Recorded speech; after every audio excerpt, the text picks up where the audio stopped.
Curtis and I are back. We're back in the saddle again. Yeah, I can almost breathe. Yeah. Boy, this guy has been, to say he's been under the weather, he's been under the place that you go under to hide from the weather. It's not the worst I've ever been, but it was close, man. It lasted so long, and I've still got this cough. Yeah. Well, you never do anything small, so you you are 6'4" or whatever you are. We're gonna do it. We're gonna do it right. That's right. Let's do it right. That's right. When he gets sick, he really gets sick. I'm a gigantic is an understatement. Seinfeld fan, and man, I remember that episode where George was being offered a job with a different baseball club, but they couldn't officially make the offer or do anything, and they were trying to, he was like, how can I? Okay, I've got to get fired so that so my contract won't be there, and then they can make me the offer. So I got to do something. And so he was trying to get fired, and he was talking with Jerry at the coffee shop, and Jerry said, yeah, you having to get fired on purpose. He said, oh no, don't tell me. And he said, yep. He said, you remember when I was working at Dairy Queen and I got fired? And he goes, yeah, of course you got fired. It was in the summer and you were cooling your feet in the soft serve machine. And he said, yep.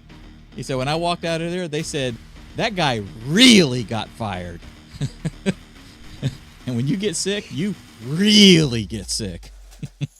Yeah, do my best. I don't get sick very often. Were you cooling your feet in the soft serve machine? Every year or two.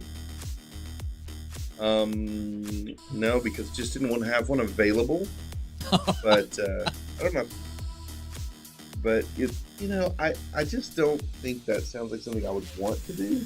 But maybe, yeah. Maybe. That's funny. I mean, I don't think I'd really want to do that, but then again, as hot as it's been here this summer, I might have considered it, to be honest with you. I mean, anything to cool down. So that's funny. All right, folks. Today we're going to be talking about the holistic approach to your media ministry. If you're joining us for the first time, my name is Dave. This is Curtis. He is a church media guy, church media creator, just like you. Well, we're both guys, so technically we are church media guys. We're going to be officially starting the show, the recording here in just a minute. Just want to give everybody a chance to say hi. We did miss last week. Much apologies for that. I've been working on a very large project that I'll be sharing with you guys officially starting on Monday.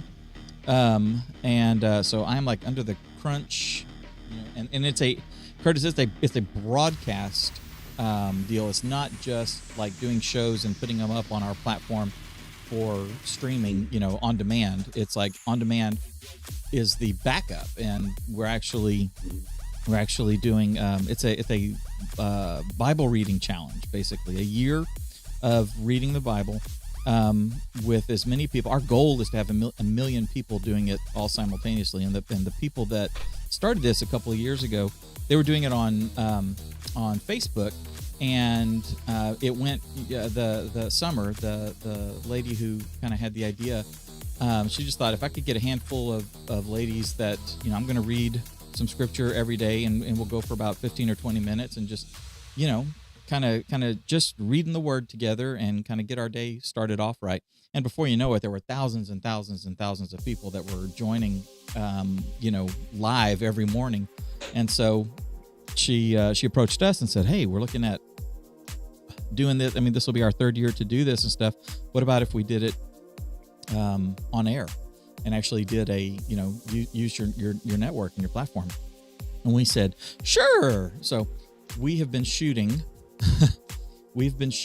Bible reading sessions, and each reader does three sessions, and each session could have 2, 3, 4 chapters in it, depending on how long, roughly 15 to 18 or so minutes worth of reading. And we're doing it on green screen. And so what my team and I are doing during that time, or as we get the recordings done, we then are editing it and putting in B-roll, putting in the visuals that are basically going along with what the reading is. And sometimes that's really easy to do, and sometimes that's really, really hard to do. The really, really hard part is if any of y'all have been making videos, doing whether you're doing YouTube videos or doing promotional videos for your church or telling stories or doing anything like that, you know how critical B-roll is to the flow of a story and how it really helps to with the pacing of whatever it is that you're doing. And so when you're reading scripture and you're visualizing that, if we're doing stuff in the New Testament, let's say, and it's Paul, and Paul is exhorting or chastising or both one of the churches, he's talking about a high level concept. He's talking about, let's say he's talking about refraining from sexual immorality. Okay, well, that's really easy to visualize. You could show, a silhouette leaning up against the wall, within the red light district. I mean, something like that would get the point across. Hey, sexual immorality, really easy. If I'm telling the story of Joseph being lured by Potiphar's wife, how am I going to do that? Curtis, let me ask you, how am I going to do that? How am I going to visualize that? Yeah, without hiring actors. Yeah, well, and staying, G-rated. Yes. So. Well, we have a very PG-13 and R-rated in some cases Bible, so we have to keep that in mind. But we have a PG or less audience on average. So you're juggling cats, you're spinning plates, and it can be a challenge. And show me where the B-roll is, the archival footage of Moses parting the Red Sea is. Could you please direct me to the service that will provide that for me? Charlton Heston did that. Yes. I have to license it through MGM. It was what we like to call like real effects, no CGI. No, it was practical. Do they still have that at Universal Studios where you can pass, because they had it, like you could walk through where they created that practical effect. Do they still have that? I don't know if they do. They probably replaced it for a disaster thing. Probably like where Harry Earthquake Potter World is now. Yeah, probably so. Harry Potter World. So that was pretty cool, I gotta admit. Oh yeah, totally. And so are the disaster ones. I've been on one of those. But so trying to visualize that and trying to keep it visually interesting, because it is talking head, like you and I are talking head here. It is talking head, and you and I've talked about how there's reality and there's what we wish for.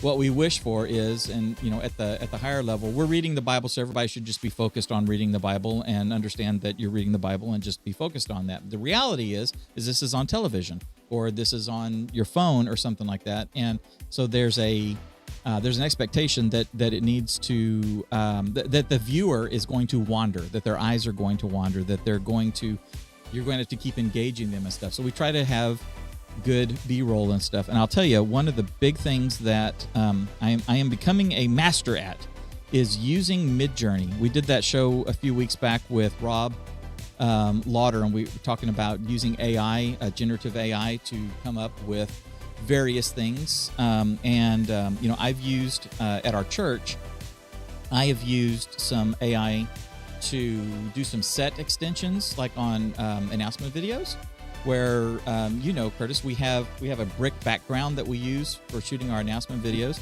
and I said, hey, how can I spice this up a little bit? So pictures from all of our Sunday school classes that we all grew up with and all that. It's the same idea, except it's all photorealistic, which is really cool. So I've been able to the big thing I was really proud of was doing a depiction of Joseph down in the hole that his brothers threw him in, and there's light coming through the hole, and the hole's way up there, and he's looking up, like shouting at them, but they can't hear him and stuff. So anyway, that all launches on the Zondra TV channel on Monday. Just go get the ZTV app, Zondra TV app, on your Roku, Amazon Fire, or what's this one over here, Apple TV, or go to zondertv.com and you guys can check it out. 9 a.m. Central is when the first one goes, and we'll be doing it 9 a.m., 3 p.m., and 6 p.m., not Central, Eastern time. Every day is where we're going, and then it'll be on demand as well. So that's what I've been working on, and last week I was covered up really bad in it, so we're sorry that we missed. Curtis was sick the week before, and we're now back moving and grooving, folks. All right, let's roll this puppy. All right, let's see. I am going to reopen. Let's see. Tommy is here. Tommy is buffering. He says it's him. It probably is. I know. It was all of us. It actually happened in my actual window here. So for some reason it kind of glitched out, but we're okay now. All right. Yeah, it seems stable now. Okay, here we go. Let's see. Hey there, Justin. Yes, Justin. I'm going to turn the music down.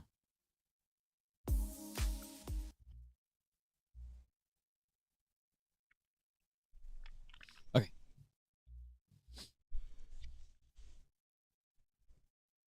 Oh, Tommy had a question. Can you use copyrighted movie clips as long as they are X seconds?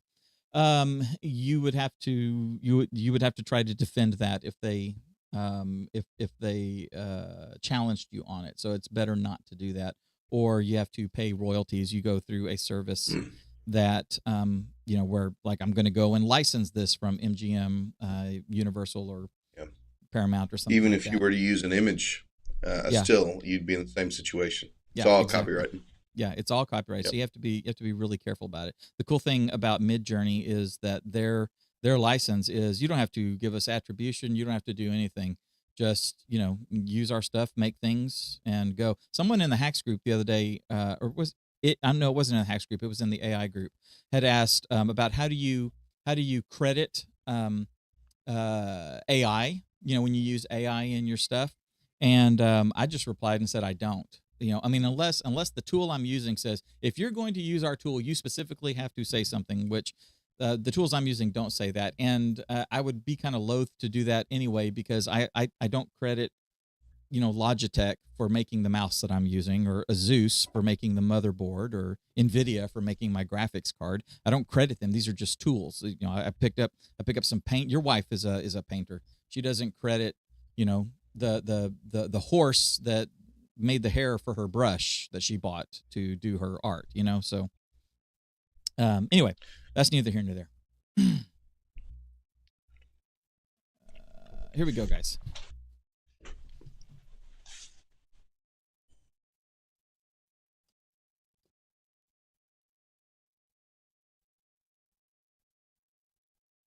I don't know if you know this or not, but your media team has many more opportunities to use their talents to serve the body of Christ, both inside your church and outside the church, if I could talk. And that's what we're going to be talking about today, is kind of a holistic approach to the media ministry. Welcome to the Church Media Creator Show. I am Dave, a church media creator just like you, and I got another one with me. It's Curtis James.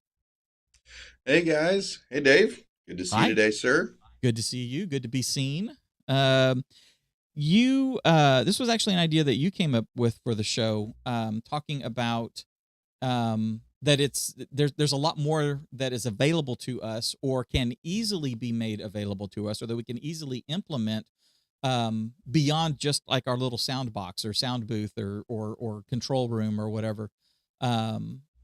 So I kind of want to talk about that.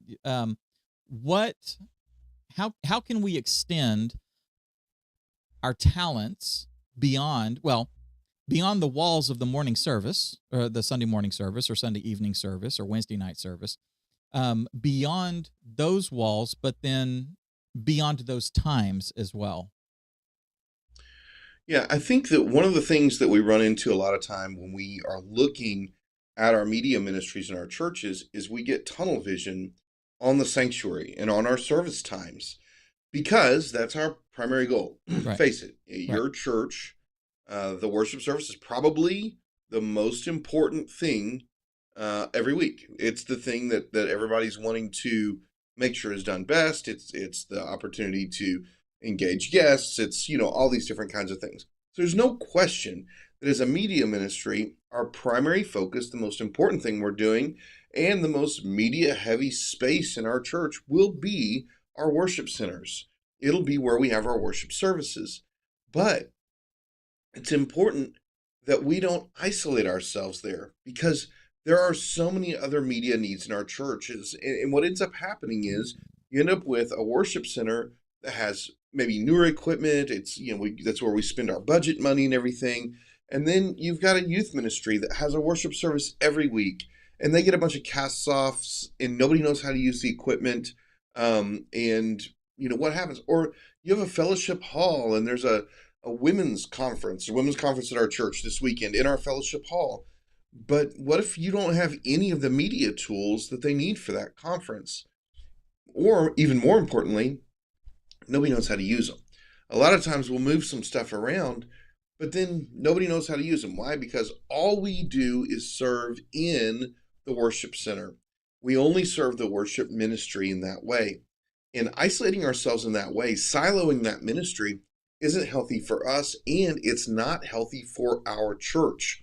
We're not involving enough people, and we're not raising the level of what's being done across the board in the AV ministries throughout our church. So that's really what I want us to talk about, is how do we branch out, and how do we, begin to consider what a church-wide holistic AV ministry would look like.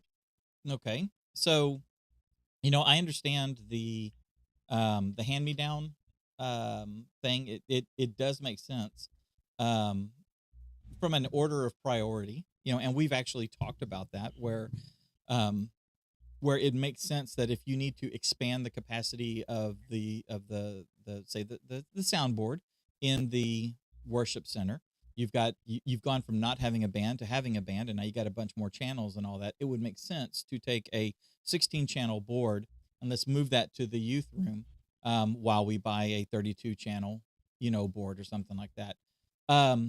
When you're doing that on purpose, when you are planning for that, when you're thinking, we're going to, in 6 months, we are going to replace this and we are going to start building out a sound system in the youth room or in the fellowship hall, something like that. What are some considerations?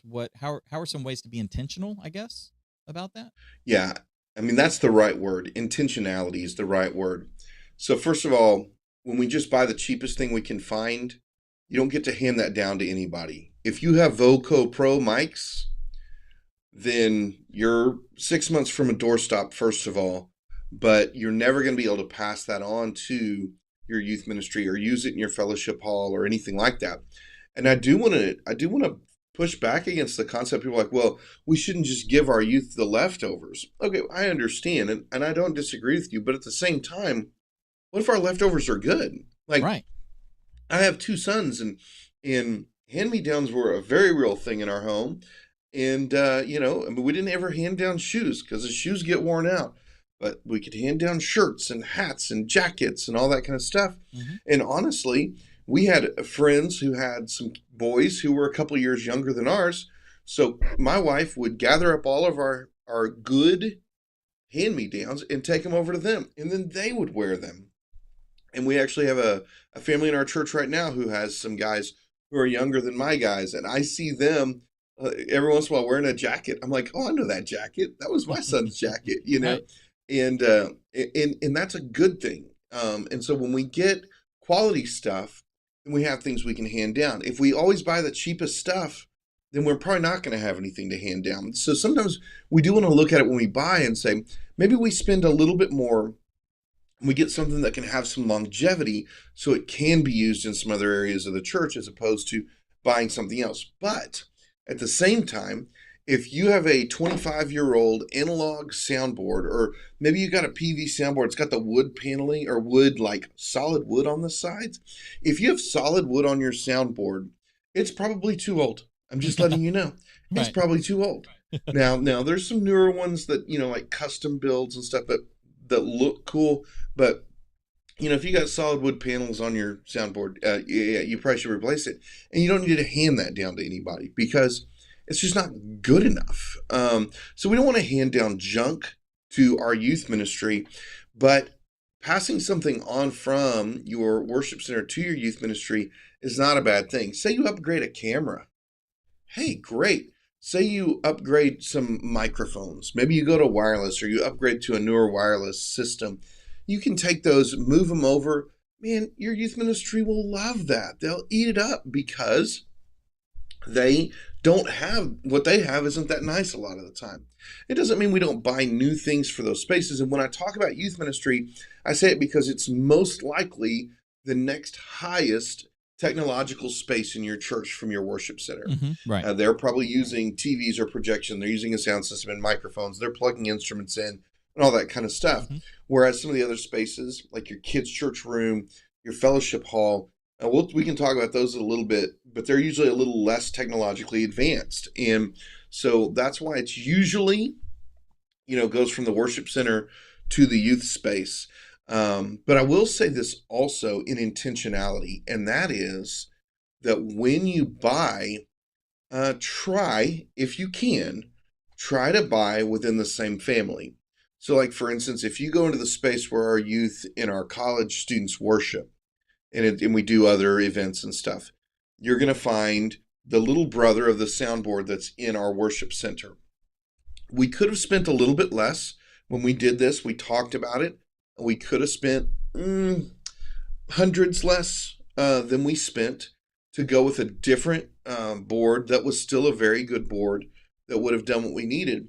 But what we like is that it means our youth who are learning to run sound are learning on something that looks and feels a lot like what's happening in our worship center. Right. And so when we are intentional about those things, now you can't always do that across the board. If you go into our fellowship hall, you're gonna find a Behringer X-Air system in there, whereas in our youth room and in our worship center, you're gonna find Allen Heath stuff. Right. So it's not always gonna be the same, but it's really good and really important that we do our best to develop some commonality between it, because we're going to have people hopefully working in different areas and different things like that.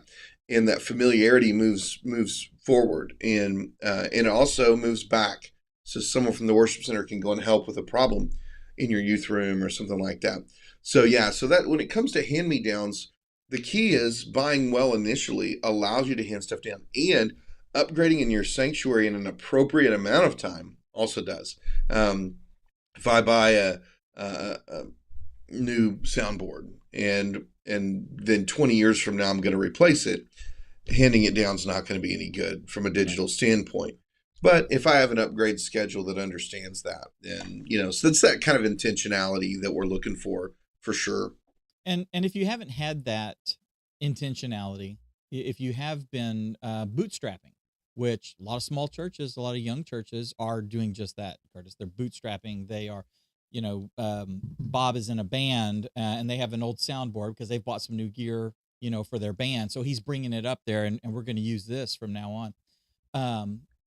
At some point, make that shift as much as you can, and as completely as you can, as budget allows. But start making that shift mentally. And with your team and with your budgeting and with the higher ups, who are going to sign off on things, lay all that concept out. As we grow this ministry, we need to have some commonality. We need to have the ability to pass a piece of equipment to the next level, so that their quality can go up. And you talked about that the board that still has the wood on the side, an old board. If you're getting rid of it because 13 of the channels are bad on a 16 channel board, chunk it. If you don't, if there's nothing wrong with it other than it's old and we're moving to a new infrastructure, hanging on to it as a backup for something has gone wrong, I need 20 minutes to unplug and replug some stuff and we can be up and running. There's something to be said for that. There's one of the guys in the Church Media Hacks group, churchmediahacks.com, said that Sunday morning they went in there and they got started. Everything was great the week before. They went in and got started and things weren't working. Things weren't turning on. something was turning on and making sounds that didn't happen and all that sort of stuff. And as best he could tell, there was like a major power outage, or a lightning strike somewhere that sent some surges through different areas of their system, and caused all kinds of havoc. But in about 20 minutes, he was able to grab this, grab that, patch this, patch that, grab a couple of PA, like some old PA equipment that they had in a closet, and set it up on the stage and run a wire all the way back there and got everything up and going, because they had serviceable, usable equipment that they weren't using every week, but they had it sitting off in a corner for an emergency, and it served them well. So that's part of the intentionality as well. Sometimes it's worth trying to sell stuff. Sometimes it's not worth the hassle. Just hang on to it, keep it covered, and you have it for an emergency. Or if you need to do something outside, you can all kind of cobble it together into a cart and wheel it outside and use it. Anyway, just food for thought there. Yeah. Part of that intentionality. Yeah, I and think. it's funny, believe it or not, I have a Ross soundboard. Mm-hmm. Ross hasn't made soundboards in quite a few years. Mm-hmm. I estimate that it's probably about 35 years old at this point. It's not a good soundboard. It's not. It's never been a good soundboard since the day I got it, but it works. Mm-hmm. And so I had one of our young adults was wanting to do a worship thing at his house, and he came to me and he was like, "Hey, I'm just trying to cobble together some gear." And I'm like, "Well, I've got a couple powered speakers." I'm like, "You can use this Ross soundboard if you want to." And he took it and he used it and it worked. And it was Nick, jumper actually, cables to connect, but yeah. Yeah. Nick used it, and he used it for several things. And I just keep it around as kind of like because the fact is, if somebody took it out to the park to do an outdoor event and it started dumping down rain and it ruined that soundboard, I'd be okay. It's just not a great piece of equipment, but it is functional. Mm-hmm. We do want to be, so there's spaces in our church that is more acceptable. So let's talk about your fellowship hall, for instance. When we talk about using older equipment, that's going to be the number one spot that you're going to maybe plug in some older gear. As a matter of fact, our fellowship hall is an example of that. We have an older amplifier, probably 10, 15 years old at least, powering some speakers that were part of some weird line array that was evidently in our worship center at one point. A disassembled line array. Disassembled and repurposed line array now. Yeah, and it's not they aren't very good.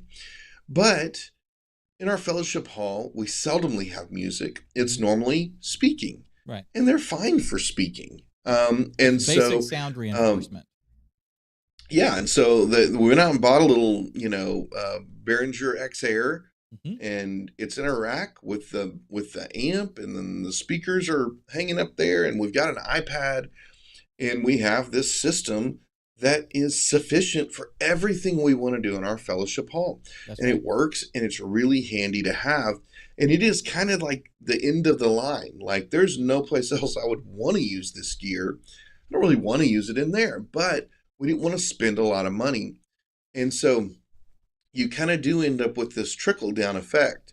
But I also think that when we start talking about rooms like that, like our fellowship hall, we need to ask our question, what are we doing in here? And what do we want to do? So a lot of fellowships hall, they're like, oh, we're going to put speakers in those round speakers in the ceilings.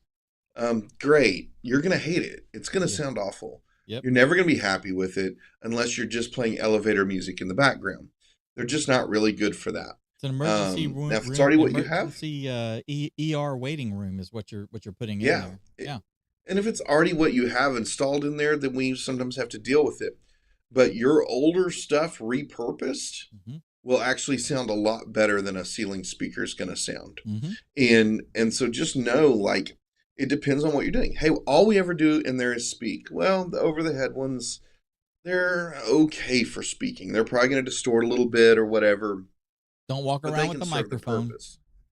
Yeah, but if you're ever going to have any music in there, it's not going to do anything for you. And so, you got to think that through and say, well, we have a senior adult luncheon in there, which is what we do in our fellowship hall. And sometimes people sing and play the piano or whatever. So we want a system that accommodates that. It's a simple setup. We don't need some elaborate system, and it's a permanent install. So we don't have poles with speakers on them and stuff. It looks nice. It's out of the way. You don't have to clean around it. You don't have to move them when you're setting up tables and all that kind of stuff. And in that kind of setting with that, and with like a kids' church setting as well for most places, going with something like an X-Air that's an iPad based or tablet based system Mm-hmm. is a great way to go, because you can run it from anywhere. Mm-hmm. That your unit can be up by your stage, so you don't have to run a snake anywhere. You plug everything straight into the unit, and then you can be anywhere in the room with an iPad, and they work really, really well. They do. They're very cost effective, but to use that in your youth room, something yeah, like that type of a system, one of the benefits for us of having that type of a system is that virtually anybody can drive it. That is that is the learning curve. The lady Heather, who is the head of our hospitality ministry, it took 5 minutes. Here is the microphone. Here is the television. The Apple TV, right? Here's the other microphone, and here's the guitar. And so, worst case scenario, she can be standing in the back of the room and just, this is too loud, I'm going to pull this down. Very, very simple, not overly convoluted. It's volume knobs, basically. It's like going back to that old Shure, 4-channel with the knobs or something. It can be that simple. You can hand it to somebody who is technologically adverse, who is scared, who is, I don't know how to run the sound system or anything like that. And you can say, look, it's real easy. Check it out. And boom, now you've got someone who is aiding in that little service, aiding in that can do something like that when other people may not be available. And that's a big plus. Yeah, and one thing to consider with the iPad based stuff, which a lot of people use for a lot of things, and I get that. It is a little harder when you're talking about mixing like a full band. Mm-hmm. While there are things that your iPad app is going to do easier than most of your soundboards when it comes to equalization and notch filters and compression, so much visualization that's really helpful on the iPad that's smaller on a screen on a soundboard or whatever. But there's something about the tactile nature and being able to adjust more than one thing at a time, being able to see a little bit more. So you can do it with an iPad. If you're a mobile church, Mm-hmm. You're setting up and tearing down in a school cafeteria every week, then you may be running from an iPad all the time, but you're also in a less optimal setting. If we're in a permanent install setting, you really are best off to have a tactile board. You can still use an iPad interface with them, but it is a little more effective. And so just keep that in mind.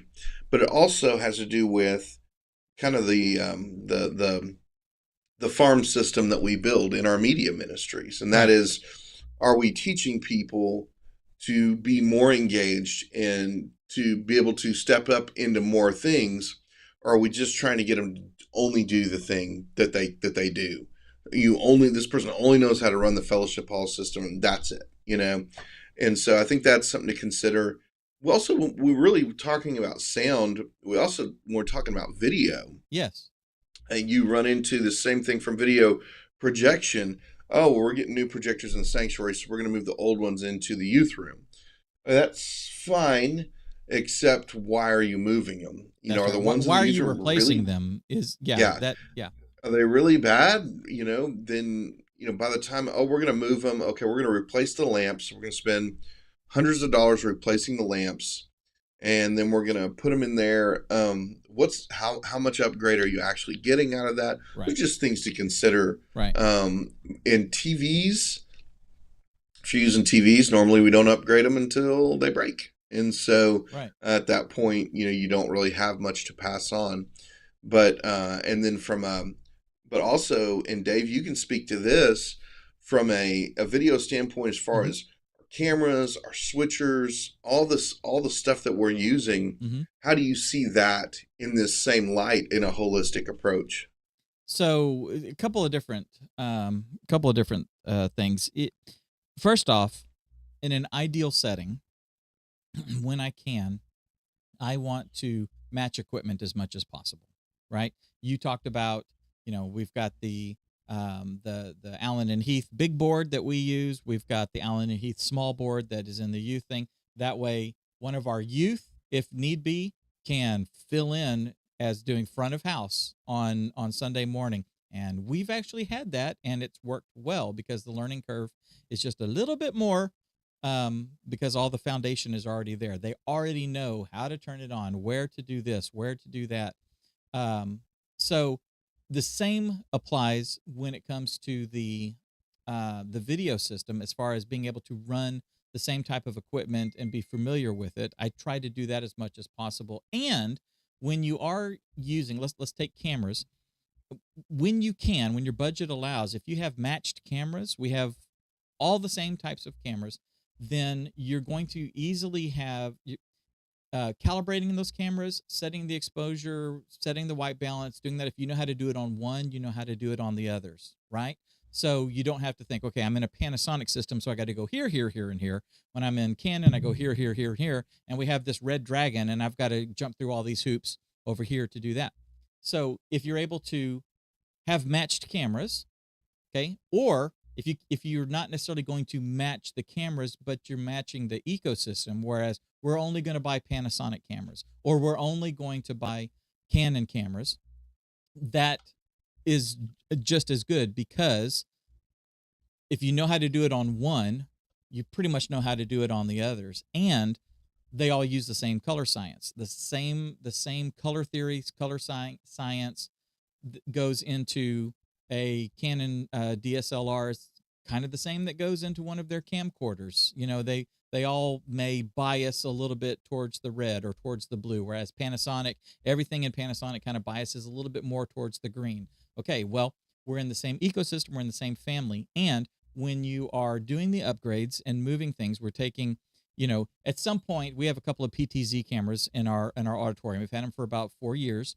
They're great. We love them. We're going to add to them. We're going to add more. So I'm going to buy more in that same family. And at some point, we're going to upgrade some of those. So I'm going to pull the ones.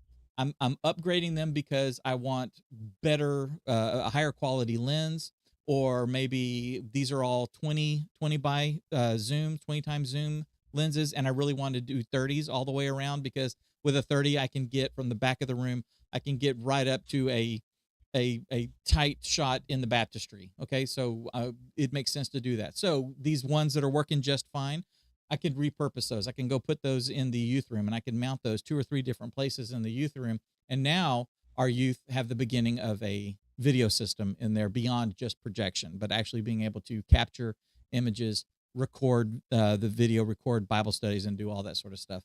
Same idea. And if you are able to build out from the ground, you can look at doing things like using NDI. We've talked about that a lot here, Curtis. You know the benefits of NDI. NDI stands for Network Device Interface. And what it is instead of using an HDMI cable, Curtis, to connect your camera, you are connecting it with a network cable into your network, or into a dedicated network, or a segment of your network that has been isolated and given the highest priority for pushing data through. And you're now sending the video and audio signal, if you need, over, through the wires in the walls, right? Into the thing. What that gives you is the ability to remotely control these types of things. So in our setup, Curtis, we have an NDI infrastructure. It's a small one, but we could easily increase the capacity on it with a little bit more dedicated networking switch, right? We could take one of those PTZ cameras, and we could mount it in our fellowship hall, which is 150 feet, straight across the building, maybe to from where our control room is. And it now becomes one of the inputs, just like I have multiple inputs right here on my. I've got Curtis's camera, my camera. I can get feeds from other cameras here in the room, all coming into here. We can do that exact same thing. So I could sit in the control room 150 feet away from our fellowship hall and live stream what's going on in the fellowship hall, or record what's going on in the fellowship hall. So that sort of thinking, that intentionality, we could actually do the same thing across the street. We beef up our Wi-Fi signal, and have a dedicated Wi-Fi signal, because we actually have to jump across a boulevard, but can completely do it. I could send the program output through the network to a computer in the fellowship hall, or in the youth room, and we could have remote seating, basically, or an overflow room, or all that sort of stuff. The main thing is when you can, and when you make the switch that, hey, we're going to be a little bit more intentional, and we're going to try to have a holistic approach to this, so that there's interoperability between all of these things. You make that decision, then it becomes super flexible, and it becomes super easy. I can train you at one area on these one little things, and now I can then send you around to all the other points to do that same thing again if I need to, which is really cool. Yeah, I think that as what you're describing kind of ties into is this same concept of a holistic approach, which most churches don't have. Right. It's actually extremely rare. Right. And a lot of times it's It's because more the reactionary. people, yeah, and the people who are in the booth have I'm overwhelmed with what I've got. Yes. I can't do more mentality, which is not always untrue, but it's also a sign that we're not drawing people into our ministry. We're not growing our ministry. So what we need to be able to do is say, hey, what if we have a holistic approach that says we're going to train everybody who's going to run a soundboard in our church, whether it's in the sanctuary, in the youth room, in the kids' church room, in the fellowship hall, an outdoor system, whatever. Mm-hmm. We're going to train them to do that. We're going to train them how to run ProPresenter. Mm-hmm. We're going to train them how to run the lighting system. We have the same lighting system in our sanctuary that we have Mm-hmm. in our youth area, Mm-hmm. because It's a big deal. we want to be able to train people. So like if you're in our student ministry and you walk upstairs into big church and you sit down, you're going to sit at a computer that's running the exact same interface system. Mm-hmm. And you literally, you can run it. You could Mm-hmm. run what's going on in our regular worship service. Mm-hmm. And so the important thing is realizing that our task in ministry is not just to accomplish a task. Right. It's to raise people up. Yes. And so when we say, I'm here to run sound, then we're missing it. We're not just here to run sound. We're also here to teach others to run sound. And the best place for them to learn is in another room that's not our worship center. Okay. So like one of the best things we can do when we're training someone is say, hey, we're going to teach you how to run sound, and we want you to go run sound for our youth on a Wednesday night, Mm-hmm. like 3 or 4 weeks. Mm-hmm. Get used to running a band in a Mm-hmm. setting that, if you don't do a great job, nobody's going to be like, oh my gosh, I can't believe it. Yeah, it's much more It's not, forgiving. it's not on the live stream. It's not all that Mm-hmm. kind of stuff. And so it's safe. Or even, helping run sound at something in the fellowship hall or whatever. There are much safer places where you can make mistakes that will be unnoticed or people just won't really care about. That's right. And they can learn there. And so the holistic approach is a ministry approach to media ministry instead of a task approach. Right. That says, I'm here to run lights. Right. That's not enough. We don't want to just run lights. We're trying to engage people in ministry. And that holistic approach gives us the opportunity to reach, to all of the different demographics of our church. You may say, well, I don't want a 7th grader running my soundboard. Okay, I can understand that. But let them run the soundboard in your youth service for 2 Mm-hmm. years. And you are going to want them to run your soundboard in your worship center. That's Because they're probably going to be one of your better sound people if they have a good ear and if they've been trained. So just realize there's a bigger picture. Mm-hmm. We're a church for a reason. And a church isn't about what one person is doing. A church is about what we do together. And realizing this concept that's not just about equipment sharing and how we use equipment and all that, but it's also about the knowledge of how to use it, when to use it, who can use it. And the truth is, nobody should be running any audio, video, lighting equipment in your church if they haven't been trained by your AV team. Mm-hmm. They're not qualified. And even with something as simple as an X-Air in your fellowship hall, Right. there should be people trained to do that. And that's what we're supposed to be doing, not reliant on the one person who knows how everything works in the sanctuary and then disregards what's happening everywhere else in the building. Let's have a big view of it, and let's bring people along. So that's when we talk about a holistic approach. There's an equipment side and there's a people side, and I think that they both have to go together. Yeah, they absolutely do. And what's cool is we're at a point, guys, in history, in science, in technological development, that our tools, while they may seem a whole lot more complex, by and large are much more easy to make use of. They're easier to put into play. So, while I could, believe it or not, Curtis, I could, if you gave me all the stuff I needed and set it down on the floor of the sanctuary and said install the sound system, I could do that. I could make sure that the boxes are connected, that the network cable is working. I could do all of that sort of stuff. It would take me forever. It would take you a whole lot less than forever to do it, because you've done it tons of times. My friend AJ, the CEO, he's routinely doing church installs every week. He's in a different church doing all that. AJ, he can go put a B&H and an Amazon order together, and in a couple of days that church went from nothing to, holy cow, it's the Super Bowl. But once that stuff is in place, then I can, how do you run the light board? Well, it's real easy. All these little dots right here are the lights, and we have them grouped so that here are these lights that are over here. Here's the lights that are on the stage. Here's our movers. Here's this. Okay, that all makes sense. And if I click on that and I click off, hey, guess what? They went off. Easy to understand and easy to get someone trained on the basic use of it and stuff, which is something that we see a lot.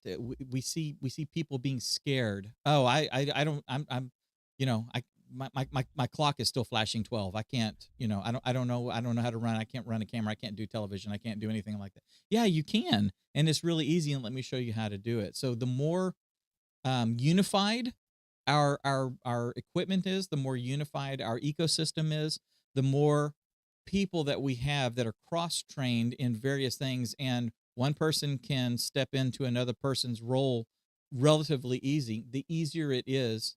Look, we have all these people, and you'll have someone in there that goes, hey, if I can learn this, I know you can. And before you know it, you'll end up with, someone your mother's age or my mother's age who's running a camera.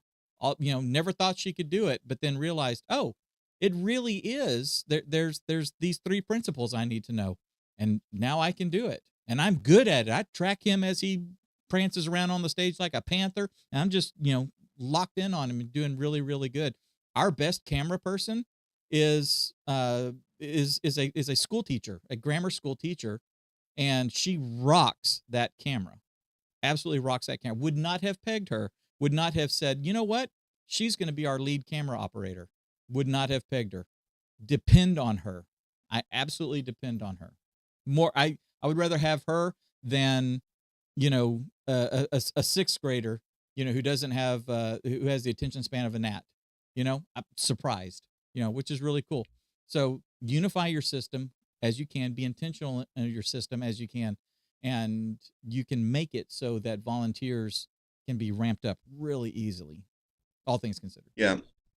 And I think as we view this, so we've talked about kind of the equipment, we've talked about the people, but let's talk about the rooms. Okay. So the rooms that need audio, video equipment, we know the worship center, that's simple. But when we start to talk about the youth area, okay, well, we know they use projection, they use sound, all that. Great. What about our kids' church area? Oh, they're just kids. They don't need something. Well, I mean, they may not need a sound system. It depends on how many kids are in the room. Well, they are loud. Does the person speaking need a microphone?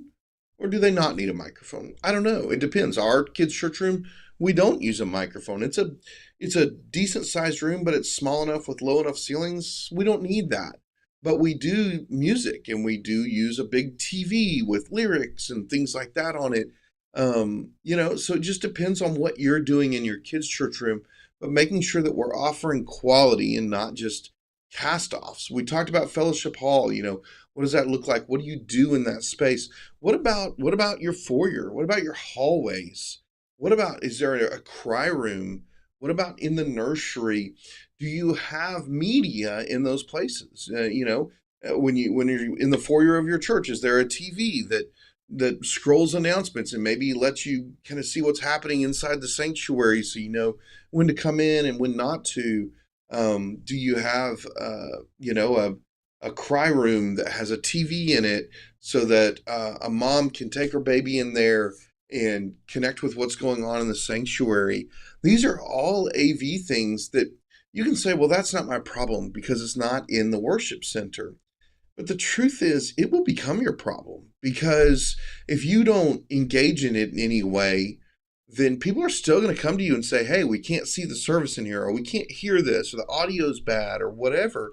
So that's a whole process that you need to think through, a holistic approach that says, where do we need AV?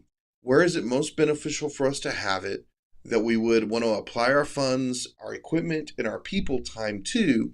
And then how do we use that in a comprehensive, intentional way that then allows us to accomplish what we're wanting to do, instead of, oh, this guy does that, and this guy does that, and this guy does that. No, everybody needs to be working together in this. We've got, different video splitters and different brands and all kinds of stuff than what we're using in the booth. Why? Why can't we unify some of these things so that interfaces are the same and all that kind of stuff?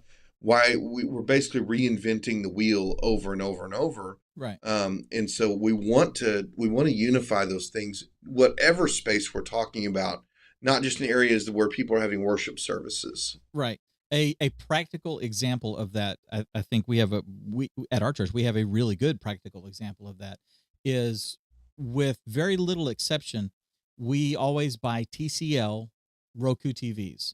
We don't buy TCL TVs with, we got some that are Roku and some that are Google TV. We don't have 3 Amazon Fire TVs and 2 Roku TVs. We don't have a million different TVs with just Apple TV boxes plugged into all of them. No, we said, okay, we're doing this. We're going to, in most cases, 43-inch TCL Roku TVs are going to be going in different places. And in other places, if we have TVs on stands, those are ones that we have had for many, many years that are actually not smart TVs, right? But as we start to cycle those out and upgrade, we're going to be putting in, say, 50-inch ones or 65s or something like that. But it's all the same thing. I need one remote to rule them all, which is really cool.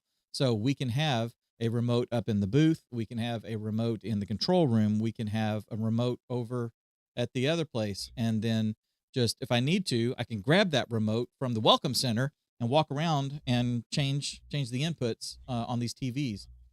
And once you know how to do it, you know how to do it. You don't have to go, wait, this is Apple TV, so I have to hit the thing. I hit the Siri button. Dang it. Now I know, you don't have to go through all of that. And that is just a simple, practical thing. And, when you're doing it, sometimes, buy 5, get the 6 one half off. So that's good too. Yeah. And that kind of brings the summary of it all together, that says what we're looking at here is the idea that media ministry is across our whole church, not just in one room. Mm-hmm. And yes, it may create some more work on the front end, but in the long run, it will create less work, because we'll have unification. You'll say, I had that problem with this piece of equipment a year ago. I know how to fix that. You'll have people who are working with that equipment in other areas and can help and fill in and do all these kinds of things. But if we silo everything out, if we break everything up in our churches, then we lack its effect. We make it ineffective in so many different ways. what we want to do is we want to make sure that we break down those walls and we begin to serve together across the board, including people in what's going on in our worship center, but also including ourselves in what's going on outside, and being healthy, strong team members that bring things along, because that is how we can actually amplify the gospel, not just in our worship center, but throughout our entire church. And we can really help our people focus in and be effective with this holistic approach. So consider, how can I expand our media ministry to be more effective in other areas? And who can I include in that? That's the key to effective AV ministry. And that's what we're called to as leaders. So let's go do it. Good job. Landed that plane. Did y'all see that? Yeah. Did you see him land that plane, you guys? That's awesome. Good job. Let's see.